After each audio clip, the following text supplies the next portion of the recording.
नमस्कार, ये आकाशवाणी शिमला है। अब आप पूनम शर्मा से प्रादेशिक समाचार सुनिए। आज के मुख्य समाचार: अंतर्राष्ट्रीय महिला दिवस पर राज्य स्तरीय समारोह शाहपुर के चंबी में हुआ आयोजित। महिला विकास प्रोत्साहन योजना के तहत महिलाएं सम्मानित। मुख्यमंत्री सुखविंदर सिंह सुक्खू ने शाहपुर क्षेत्र में 30 करोड़ से अधिक की विकास परियोजनाओं की रखी आधारशिला। नेता प्रतिपक्ष जयराम ठाकुर ने विधानसभा का बजट सत्र छोटा करने का राज्य सरकार पर लगाया आरोप। और प्रदेश भर में आयोजित राष्ट्रीय लोक अदालत में 51,000 से अधिक विभिन्न मामलों का हुआ निपटारा। अब समाचार विस्तार से। आज अंतर्राष्ट्रीय महिला दिवस है। अंतर्राष्ट्रीय महिला दिवस 2025 का विषय सभी महिलाओं और लड़कियों के लिए अधिकार, समानता, सशक्तिकरण है। अंतर्राष्ट्रीय महिला दिवस पर प्रदेश भर में भी कई कार्यक्रम आयोजित किए गए। राज्य स्तरीय समारोह कांगड़ा जिला के शाहपुर के चंबी में मनाया गया। इस अवसर पर मुख्यमंत्री सुखविंदर सिंह सुक्खू समारोह में बतौर मुख्य अतिथि शामिल हुए। इस दौरान उन्होंने महिला विकास प्रोत्साहन योजना के तहत बेहतरीन कार्य करने वाली महिलाओं व स्वयं सहायता समूहों को सम्मानित भी किया। इस अवसर पर एक जनसभा को संबोधित करते हुए मुख्यमंत्री ने कहा कि प्रदेश सरकार ने बेटियों को बेटों के बराबर हक प्रदान करने के लिए भूमि कानून में बदलाव किया और पुलिस भर्ती में महिलाओं के लिए आरक्षण बढ़ाकर 30% कर दिया है।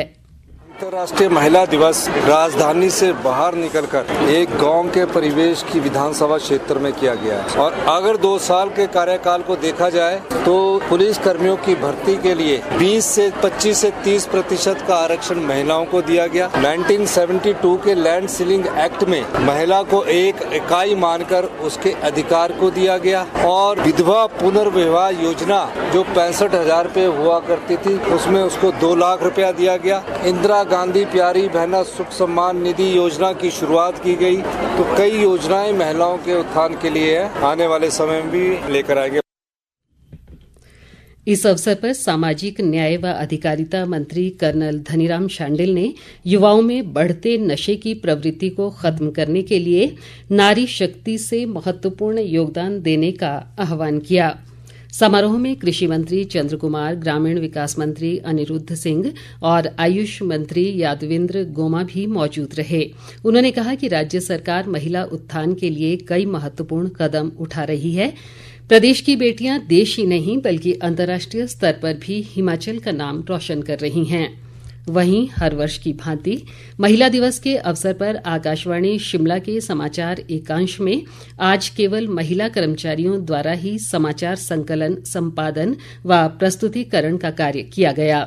सहायक निदेशक समाचार रितेश कपूर ने बताया कि इसका उद्देश्य हर क्षेत्र में महिला कर्मचारियों के योगदान को बढ़ावा देना है। राज्य व केंद्र सरकार द्वारा शुरू की गई विभिन्न योजनाओं की मदद से महिलाएं जहां आत्मनिर्भर बनी हैं, वहीं अन्य महिलाओं के लिए भी स्वरोजगार के अवसर सृजित कर रही हैं। हमीरपुर जिला की प्रियंका के कुछ कर गुजरने के जुनून ने उन्हें मशरूम उत्पादन से आत्मनिर्भरता की राह दिखाई है। प्रियंका चौधरी फ्रॉम रैली जजरी डिस्ट्रिक्ट हमीरपुर हिमाचल प्रदेश की रहने वाली हूँ। मैं पिछले 4 सालों से मशरूम सेल का काम कर रही हूँ। मैं बीएससी करने के उपरांत आगे पढ़ना चाहती थी, लेकिन परिवार की आर्थिक स्थिति ठीक न होने के कारण मैंने अपनी पढ़ाई बंद कर दी और शादी के उपरांत मैंने एक मशरूम फार्म में काम किया था। मुझे मशरूम बेचने की प्रेरणा मिली। पहले मैं बस के द्वारा जाकर ही मशरूम बेचती थी, फिर धीरे धीरे पैसे कमाकर मैंने अपने लिए एक स्कूटी ले ली। अब मैं रविवार को छोड़कर पिछले 4 वर्षों से मैं दिन अलग अलग स्थानों पर जाकर 4 जिलों में मशरूम बेची, जिसे मैं महीने में 50-60 हजार रुपए कमा लेती। सभी महिलाओं से आह्वान करना चाहती हूँ कि आप स्वरोजगार को अपनाएं। कोई न कोई कार्य ऐसा करें जिसे आप या जीविका का साधन बन सके और आप किसी पर आश्रित या निर्भर न रहें। इसी तरह फूलों की खेती में माहिर बिलासपुर जिला की बहना जट्टा की मीना चंदेल देश की पहली महिला किसान हैं, जिन्होंने अपने ग्रीन हाउस में एक विदेशी फूल की प्रजाति डेंथ्स को सफलतापूर्वक उगाया है।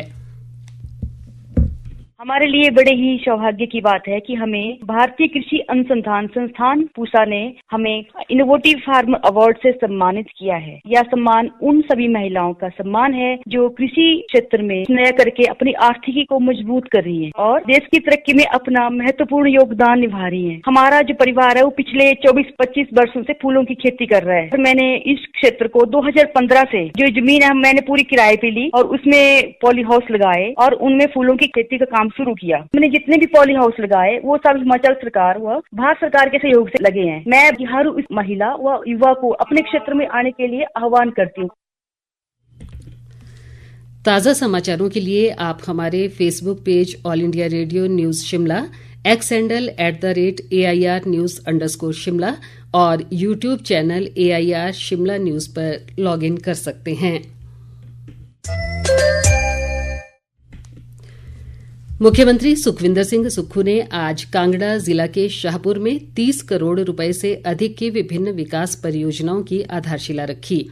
इनमें शाहपुर विधानसभा क्षेत्र में वीर शिरोमणि महाराणा प्रताप स्मारक भवन का शिलान्यास भी शामिल है। इस अवसर पर अपने संबोधन में मुख्यमंत्री ने रोड कनेक्टिविटी में सुधार, स्थानीय विकास को बढ़ावा देने और खेल बुनियादी ढांचे को मजबूत करने की सरकार की प्रतिबद्धता दोहराई।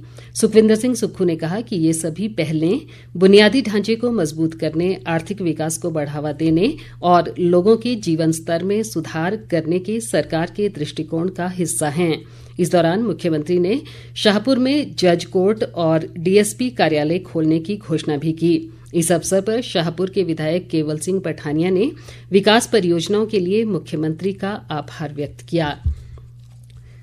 प्रदेश विधानसभा का बजट सत्र 10 मार्च से 28 मार्च तक शिमला में आयोजित होगा।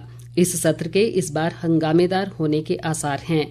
नेता प्रतिपक्ष जयराम ठाकुर ने सरकार पर सत्र को कम करने के आरोप लगाए हैं। उन्होंने कहा कि 4 दिन राज्यपाल के अभिभाषण में और 4 दिन बजट पर चर्चा में चले जाएंगे।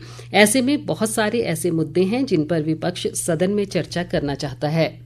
बहुत सारे मुद्दे हैं जिन मुद्दों पर सरकार को जवाब देना होगा, इसलिए सत्र को बहुत छोटा कर सैटरडे भी वर्किंग डे रख, जहां 4 दिन महामहिम राज्यपाल महोदय जी के राज्यपाल अभिभाषण पर चर्चा में चले जाएंगे, 4 दिन बजट के डिस्कशन पर चले जाएंगे। आज भ्रष्टाचार चरम सीमा पर है, दूर दराज के इलाके में भी चिट्टा पहुंचा, ये एक बहुत बड़ा विषय है। इसी तरह से जो कर्मचारी हितैषी अपने आप को सरकार कहती रहे, आज वो कर्मचारी पेंशनर हड़ताल पर हैं, धरने पर हैं। नौजवानों के जो मुद्दे हैं, 10,000 से ज्यादा आउटसोर्स कर्मचारी निकाले। तो ऐसे बहुत सारे मुद्दे हैं जिन मुद्दों को लेकर के चर्चा करने की आवश्यकता है और हम इस बात के लिए जरूर आग्रह करेंगे, इस सत्र को बड़ा करना चाहिए।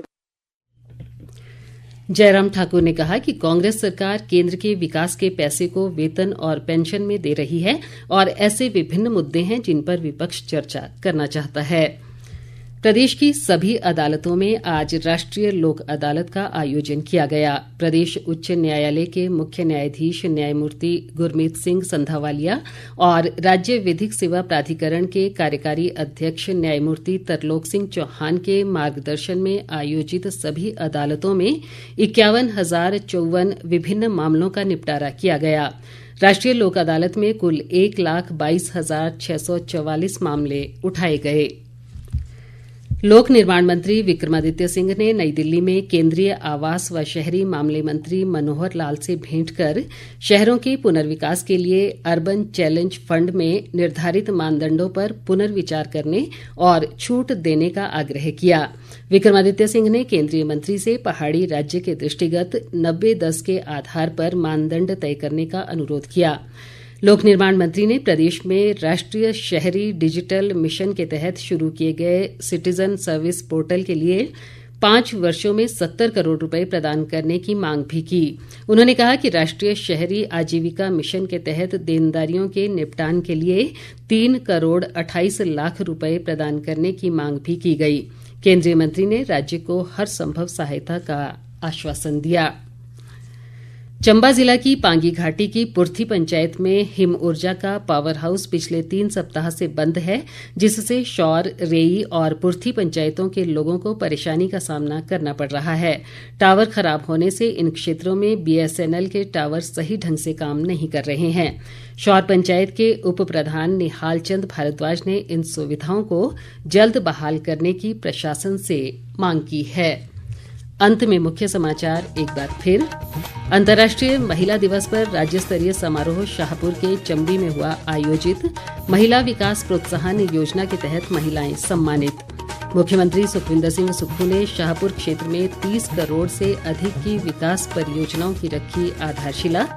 नेता प्रतिपक्ष जयराम ठाकुर ने विधानसभा का बजट सत्र छोटा करने का राज्य सरकार पर लगाया आरोप। और प्रदेश भर में आयोजित राष्ट्रीय लोक अदालत में 51,000 से अधिक विभिन्न मामलों का हुआ निपटारा। इसी के साथ ये समाचार बुलेटिन समाप्त हुआ। हमारा अगला बुलेटिन आप सुन सकते हैं कल सुबह 9:20 पर। नमस्कार।